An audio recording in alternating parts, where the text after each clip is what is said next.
भाई मान्यवर ने क्या ही क्रिंज ऐड बनाई है। सौरव जोशी ने वंतारा के वीडियोस क्यों डिलीट किया है? इस यूट्यूबर ने संदीप माहेश्वरी को क्या जवाब दिया है? ईरान का वॉर और 2-4 हफ्ते तो चलेगा ही चलेगा, ऐसा मैं नहीं ट्रम्प बोल रहे हैं। Hey welcome to daily business news, जहां हम हर रोज सबसे इंटरेस्टिंग बिजनेस न्यूज और काम की चीजों पर डिस्कशन करते हैं। This is Himanshu Harish Mundra. चलिए शुरू करते हैं। पहली न्यूज है, क्या ही क्रिंज ऐड बनाई है मान्यवर ने। बट उससे पहले बेस्ट कॉन्सेप्ट है। सबसे ज्यादा अच्छे सेलिब्रिटीज को ढूंढ करके लाते हैं, ऐसे टाइम पर लाते हैं जिस टाइम पर पूरी इंडिया उनकी शादी देखने के लिए बेकरार है, और फिर उन पे एक ऐड बनाते हैं। इससे पहले विराट अनुष्का के साथ ये किया, और अभी विजय देवरकोंडा और रश्मिका मंदाना को लेकर के आए। बट प्रॉब्लम ये है, उस ऐड में आप देखोगे तो इतनी क्रिंज बातों पे वो ऐड बनाई है कि काफी सारे लोग उससे बहुत ज्यादा डिसअपॉइंटेड है। कपल परफेक्ट है, फॉर्मेट में फ्लॉ है। हालांकि क्रिएटिव ओपिनियन है, आपका कुछ और हो सकता है। अगली न्यूज है, जेनजी वे एक यूट्यूबर है, उन्होंने संदीप माहेश्वरी को अपना रिप्लाई दिया है। तो बात ऐसी है कि संदीप माहेश्वरी जी ने पहले से बोल करके रखा है कि मैं कभी भी अपने कंटेंट को मोनेटाइज नहीं करूंगा, कभी कोई ब्रांड कोलैब नहीं करूंगा, कभी भी अपना कोई प्रोडक्ट या सर्विस नहीं बेचूंगा अपने कंटेंट के थ्रू।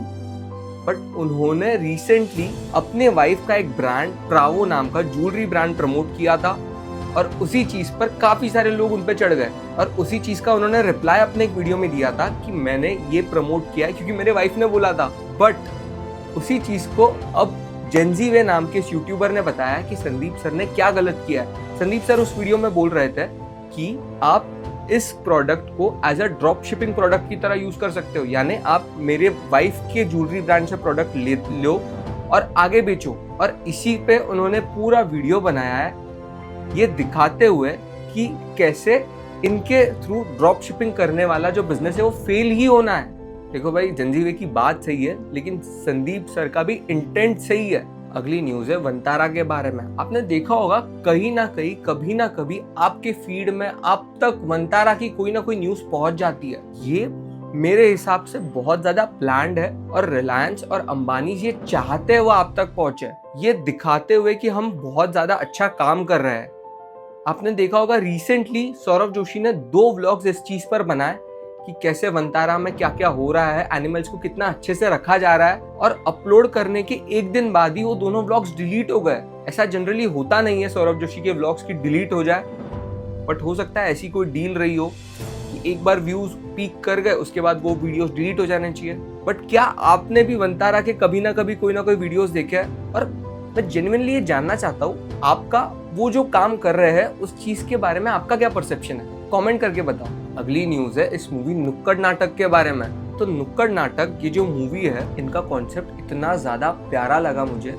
ये पोर्ट्रे कर रहे हैं, जो कि ये सच भी है कि एक आउटसाइडर है, और उन्होंने इस चीज पर अपने इंस्टाग्राम पे एक पूरी स्टोरी क्रिएट करी है कि कैसे एक आउटसाइडर अपनी मूवी को रिलीज कर रहा है और पूरी जी जान से कोशिश कर रहा है कि उसे हाउसफुल शोज मिले, और क्या ही ब्रिलियंट उनको रिस्पॉन्स मिल रहा है। एक बार आप खुद उनका इंस्टाग्राम पेज जाके देखो, आप देखोगे कि उन्होंने एक प्रॉपरली स्टोरी क्रिएट करी है कि कैसे बाहर वाले बॉलीवुड में एंटर नहीं कर पाते, कैसे बॉलीवुड बाहर वालों को एंटर करने नहीं देता है, और कैसे उसके बावजूद वो बॉलीवुड में एंटर कर रहे हैं, अपनी मूवी को सक्सेसफुल बना रहे हैं। और अगर ये मूवी सक्सेसफुल हो जाती है तो आने वाले टाइम में ये एक प्रेसिडेंस की तरह सेट हो जाएगा, और बाकी सारे मूवीज को भी एक इंस्पिरेशन मिलेगी। अगली न्यूज है यूट्यूबर ट्रस्टिफाई के बारे में। आज के टाइम पे फूड ब्रांड जितना FSSAI से नहीं डरते, उतना यूट्यूबर से डरते हैं। रिसेंटली ट्रस्टिफाई ने एक वीडियो बनाया ये बताते हुए कि कैसे एवरेस्ट के मसाले कॉम्प्रोमाइज्ड है। कॉम्प्रोमाइज्ड है इसका मतलब है कि उनमें डिजीज कॉजिंग जर्म्स पाए गए हैं, पेस्टिसाइड्स हार्मफुल लिमिट से ज्यादा मिली है।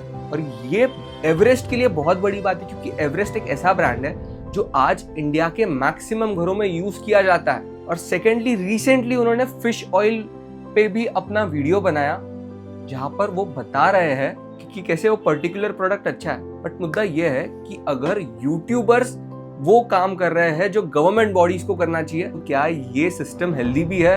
भाई अगली न्यूज है ईरान वॉर के बारे में। Straight of Hormuz Iran block कर दिया है। हालांकि डोनाल्ड ट्रंप ने इस बारे में ट्वीट तो किया है, आप स्ट्रेट ऑफ हॉर्मस से अपनी शिप्स लेकर के जाओ, हम आपको बैकिंग करते हैं, लेकिन कोई उन पर भरोसा कर नहीं रहा है। कोई इंश्योरेंस कंपनीज ने कह दिया है कि आप अगर शिप लेके गए तो हमारी रिस्पॉन्सिबिलिटी नहीं है, आप अपने रिस्क पे जाओ। और इस वजह से कोई भी शिप स्ट्रेट ऑफ हॉर्मस से पास नहीं हो पा रही है। अब इससे होगा क्या?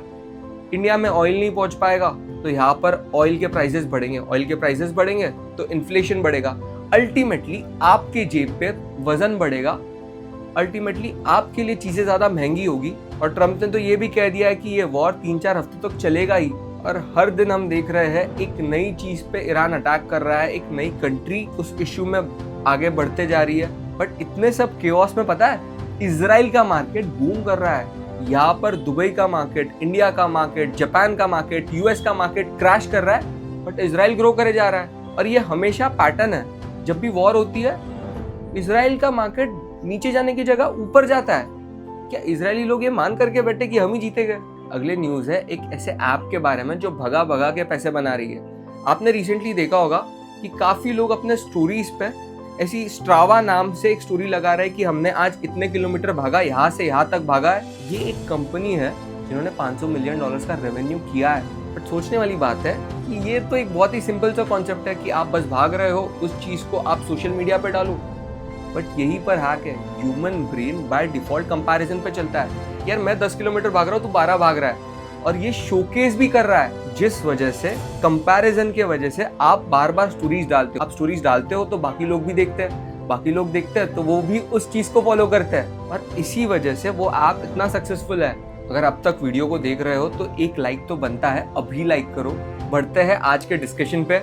तो रिसेंटली मैंने इंस्टाग्राम पेज देखा, द बटरफ्लाई इफेक्ट, ये आप भी देख सकते हो। वो जो वीडियोस डालते हैं इंस्टाग्राम पे, उसका कॉन्सेप्ट क्या है कि एक वाइट आदमी यानी एक फॉरेनर इंडिया में या कोई ऐसी थर्ड वर्ल्ड कंट्री में, जिसे थर्ड वर्ल्ड बोलते हैं, उस कंट्री में जाके ऐसे किसी गरीब आदमी को रास्ते से उठाएगा, उठा करके उसको बिल्कुल नहलाएगा, उसे ट्रिम करेगा, उसे नहला करके उसको जो भी चीज़ चाहिए वो चीज़ दे देगा, और एंड में बोलेगा कि आप हमारे प्रोडक्ट खरीदिए, आप अगर हमारे से एक प्रोडक्ट खरीदते हो तो हम 5 भूखे लोगों को खाना खिलाते हैं। आप समझ रहे हो क्या हो रहा है? और बहुत अच्छा इंटेंट होगा उनका, बहुत अच्छी बात है, बट इसे कहते हैं सोशल कॉज मार्केटिंग, कि आप अपने बिजनेस को एक सोशल कॉज से जोड़ दो, तो जो लोग सोशल कॉज से ऑलरेडी जुड़े हुए हैं वो आपके बिजनेस से भी जुड़ जाएंगे।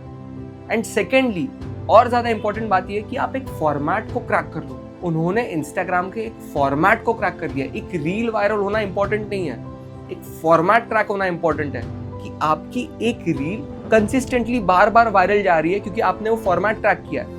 वही उन्होंने क्रैक कर लिया, जिस वजह से वो इतने व्यूज ला रहे हैं और अपने बिजनेस को आगे बढ़ा पा रहे हैं। आपके ऐसे बिजनेस पे क्या थॉट्स है, प्लीज कमेंट करके बताओ। ये थी आज की बिजनेस न्यूज। कमेंट में बताओ कि इसे मैं कैसे बेटर कर सकता हूँ। आपको कल क्या देखना है, कल किस चीज पर डिस्कशन चाहिए। कल फिर मिलता है बिजनेस न्यूज के साथ।